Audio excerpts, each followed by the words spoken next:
Hello and thank you for joining. My name is Galen Holiday.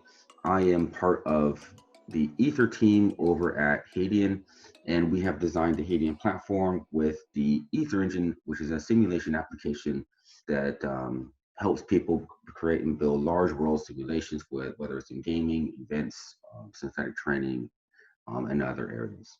And today I will be going through how you can, how does the Hadean platform help people or developers within gaming, and also go through a little bit of an explanation and detail on how you can build and design with the Aether Engine and deploy that out into the cloud. If you look at how things are done currently today, applications were built and designed to run on a single node, right? They're built to design to run a single process on the operating system. This wasn't designed 30, 40 years ago with distribution in mind, with cloud in mind, with all of these complexities we have today. This wasn't there at the time.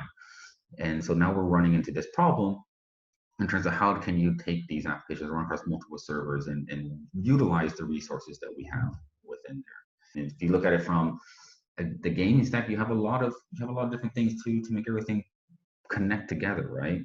You have your containers to manage it. You have your microservices on top of it. You have your orchestrators like Kubernetes to stitch it together.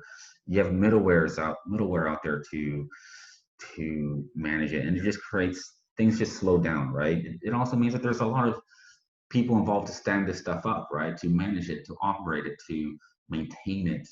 What if you're able to strip out and not have to use microservices and middleware and containers, and you just had a single platform that knew about its world that it was running in, and would automatically be able to execute and run across multiple servers or multiple CPUs across your hardware.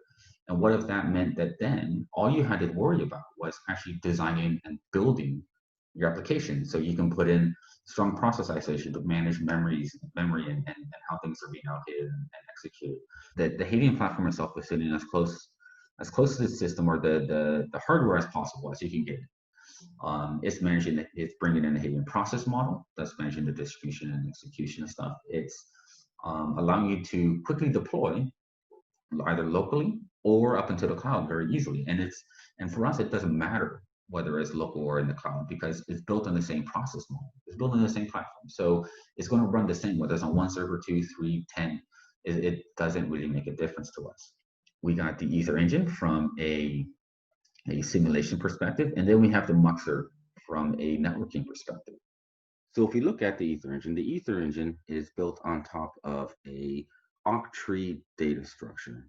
What this is allowing you to do is, as entities and components are introduced into the simulation, the data structure will split and divide in order to handle those resources. When you have low demand, you have less complex regions are handled by less resources, and when you have high demand, then obviously it changes, and you're able to handle more resources in a smaller space, because it's going to scale dynamically, scale out, and descale when it's not needed. It is already designed and optimized to run into the cloud, because you're running it on that system that was designed to run there. So again, you don't have to worry about all these complex setups and configurations and deployments. The other thing that this means is that you can get faster iterations and delivery times with it, right? So we got, though our partners have built early stage games or simulations very, very quickly, because you're able to make changes quickly and then test it locally in the cloud. And obviously, we also have the ability to integrate into multiple game engines from the client side, right? Whether it's UE4, Unity, or third-party proprietary systems. The other part that we're going to talk about is quite important and core, especially when we're talking about these large simulations and these large games or synthetic environments. And that's the MUXER. Now, the MUXER gets deployed out into edge data centers. So if you look into some of the complexities that's being faced with very large MMOs, is how do you bring in thousands and thousands of people, and how do you bring them in from around the world? Well, our solution to this is the MUXER, right? You're able to deploy this out into edge data centers, So they're closer to the people connecting into your simulation. Again, whether it's lobbies, events, or an MMO, they're closer to the people that's going to be connecting into it. So you're cutting out the noise from a client or player's machine into the system. You're cutting out some of that noise into it. Now, what's shipped with the Aether Engine, right? One is you have the platform that sits underneath it. And then on top of that, you have the Aether Engine. Within that Aether Engine, you have the distributed doctrine. And then on top of that, you have the framework or the simulation logic. And we provide an SDK that allows you to develop and to expand it, to use that framework within it. And that Aether Engine will talk to your MUXERs. And again, as part of the solution, one MUXER is always provided with it, so you can handle those connections. And then you have a rep client, which allows you to quickly integrate into other game engine clients. And that rep client will handle the connection from that client to the MUXER, so sending positional data and stuff like that, bringing that back into the MUXER and sending that, and the MUXER redirecting that back into the simulation engine where it's being distributed. So this is a high-level architecture of how it's all kind of designed and assist together, all the components that's involved within there. I'm going to quickly walk you through how to build, right? So I'll show you how you write simulation logic within the system based on a simple example that we have here. I'll show you how you deploy that out into the cloud, and I'll show you what it looks like while it's scaling live within that. So what we're looking at here is I have a simulation where it's it's a normal world. There's entities being spawned within it, and they're taking on like a flocking type behavior. They're running down this hill. So here you can see that this is where we're defining our workers, right, and our processes. Again, in this case here, you can see that we're setting parameters such as the tick rate, we're setting batch or real-time mode, how many ticks to run before shutting down, and other configuration items. If we come down here, we're setting up the tick. Now, each tick is coordinated by the manager process, which goes through Aether Engine's various phases, which make up the protocol structure of a tick. Phases include handover and cell tick, for example. We see here that tick is actually triggered by the user who has full control over the logic around when the next tick should be called. In this example, we can see it has been used to implement a fixed tick rate by waiting rather than immediately triggering the next tick. And this is just how we set it up for this example. So we have a cell tick, which is similar to Unreal's tick or Unity's update. However, in line with so one thing I should have mentioned earlier, Hadean or Aether Engine uses a ECS system. So in line with the ECS or entity component system paradigm, cell underscore tick applies to a simulation level rather than at a game object or actor level. So each cell tick invocation applies to agents that exist in the current cell tick. Other cell tick invocations will happen in other cells, in parallel, allowing you to control the whole simulation. And ECS, if you're not familiar with it, it's becoming more and more standardized, although it's pretty much standardized within getting there within gaming.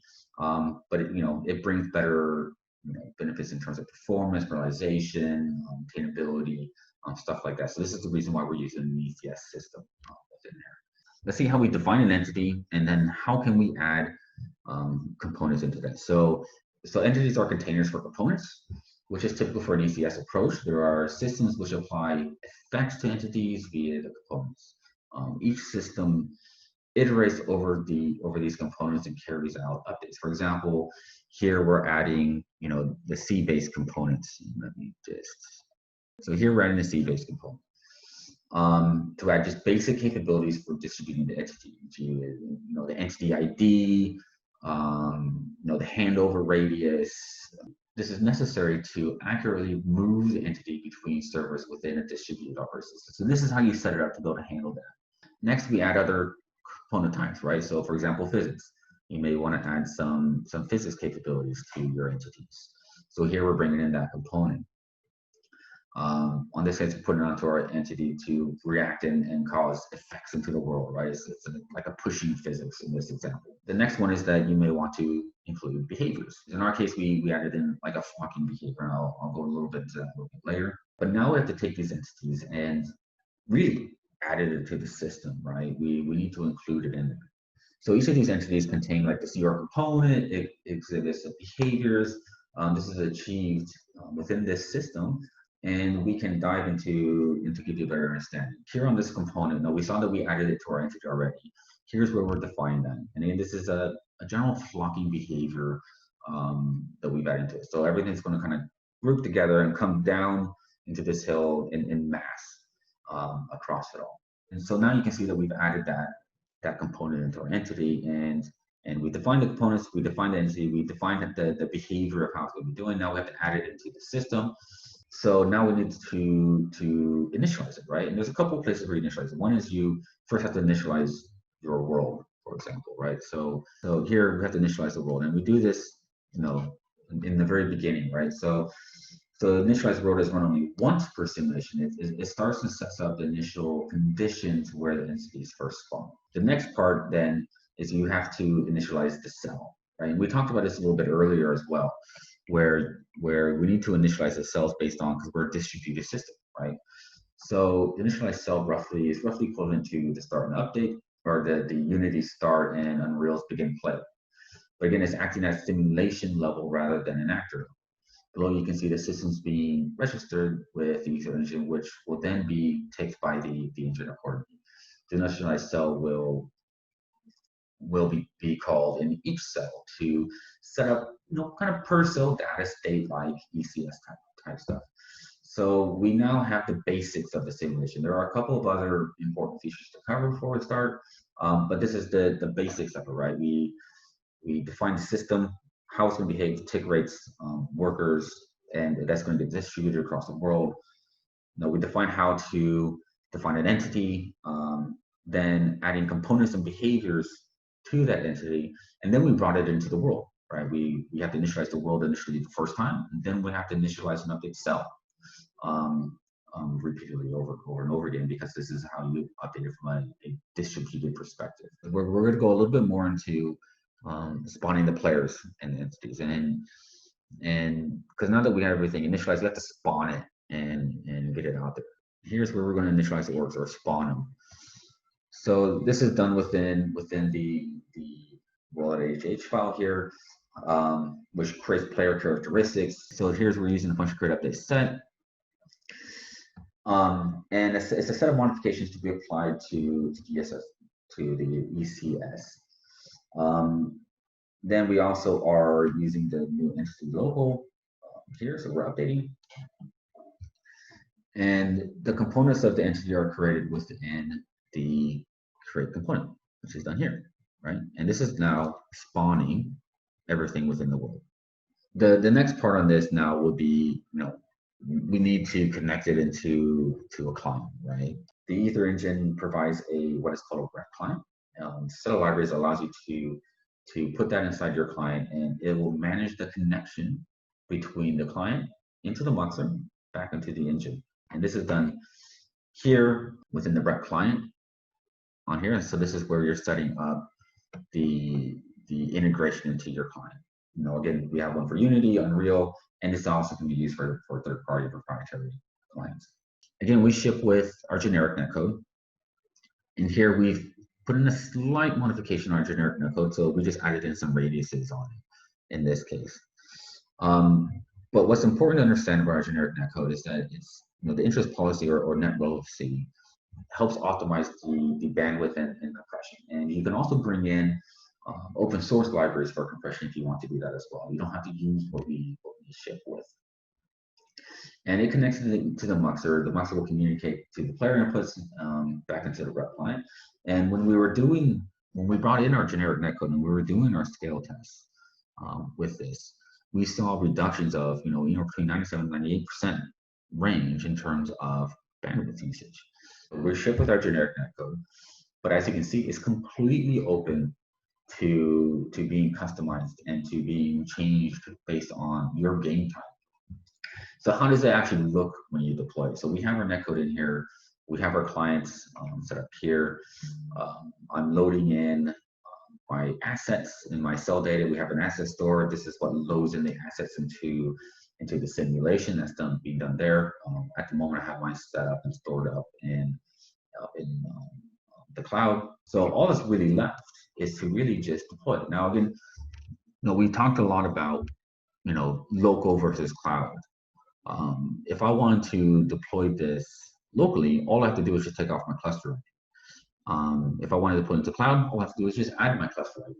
And so this is what we're doing here. So within a quick run, or a single command, or a single execution, I am just going to go ahead and just deploy this out into the cloud right from day one. Now, what I have running in this cloud instance is 2 engines, obviously being distributed across it, and I have 2 MUXERs. So that way you'll see a little bit of the that's going to be handled on that. So it's relevant to, not completely huge complexity, but complex enough to show how distribution is being done and being handled. And now what we're doing is we're taking those binaries and we're moving it up into the cloud instance. And this will be starting up in just a few seconds. Now, the other part of it is that I've also designed, we have a client that will really just represent everything that's in the world from as figures on that scale. And the reason why we're going to show you this client and this front end is because we want to see how distribution happens within the simulation, because that's really the key here. We want to see how distribution happens and how we can leverage this from a scale perspective on it. So this is the one we see, and here you can see, everything's running. Is things are taken up when workers are spawned, and things are happening in my simulation in the back end. We are using this one really to see how things are being managed and distributed across everything. Now here I don't have net relevancy turned off. I've put in a system where I can toggle my net relevancy on and off.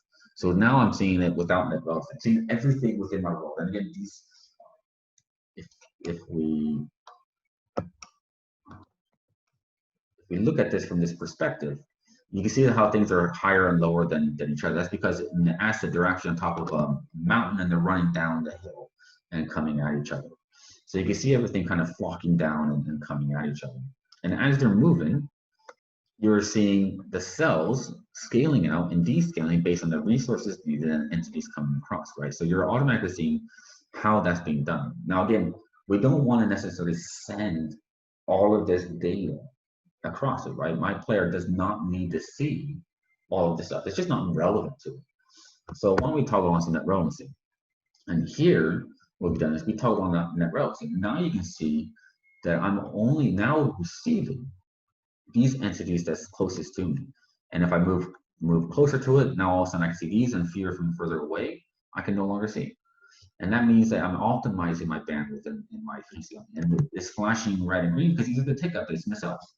And so you're seeing the updates happening, in real life, and how it's scaling across it. So again, if we come back across it, we're seeing how this is being handled. And again, you're seeing how the cells are also scaling out to handle that load.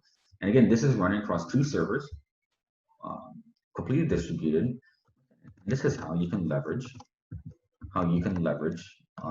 cloud-based distributed applications and applications designed to be built and deployed out to the cloud from day one. How you can bring this into your gaming world to build on the visions and to foresee on the visions what you want to do in terms of utilizing the cloud. And because you can also do this locally, you can also manage your costs. Bandwidth in the net code will help you manage your cost efficiency from a production perspective, and be able to build it locally and manage the size of your clusters and build it as is locally plus deploy to the cloud as is from day one. You can manage your cloud costs early on in your stages. Yeah, so I hope you found this useful. Please reach out to us. You can reach out to us via our website, emails. If you ever have any questions, please feel free to reach out to us. We're more than happy to go into more details on how this is managed and done.